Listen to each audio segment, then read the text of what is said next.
AP liquor scam లో విజయసాయిరెడ్డి అల్లుడు రోహిత్ రెడ్డి ఆయన అన్న శరత్ చంద్రారెడ్డి మాట మారుస్తున్నారు. ఆంధ్ర లిక్కర్ స్కామ్ లో వారిని సిఐడి సిట్ సాక్షులుగా నమోదు చేసింది.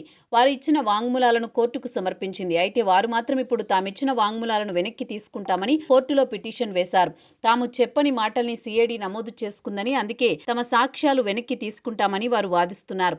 వారిచ్చిన వాంగ్మూలంపై ఆడియో వీడియోలున్నాయి కాబట్టి ఆ పిటిషన్ చెల్లదని సిఐడి అంటోంది.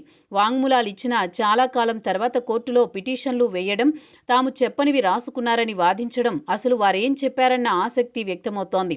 లబ్ధిదారు జగన్ రెడ్డేనని, తమ కంపెనీలను ఆయన ఓ టూల్గా వాడుకున్నారని, తాము రూపాయి కూడా సంపాదించలేదని వారు చెప్పుకున్నట్టు వాంగ్మూలం ఇచ్చినట్టుగా చెబుతున్నారు.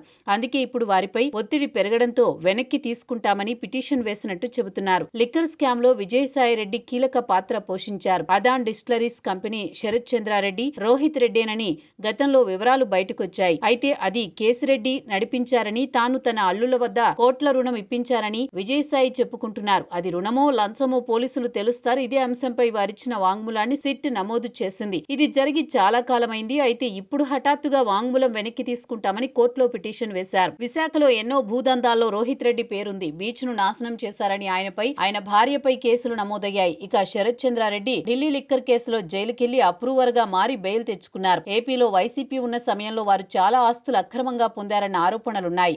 లిక్కర్ వ్యవహారంలోనూ వారు లబ్ధి పొందారు. విజయసాయిరెడ్డి అనధికార అప్రూవర్ గా మారి అన్ని వివరాలు చెబుతున్నారని అంటున్నారు. కానీ ఇప్పుడు రివర్స్ అయ్యేలా చేయడం మాత్రం ఆసక్తికరంగా మారింది.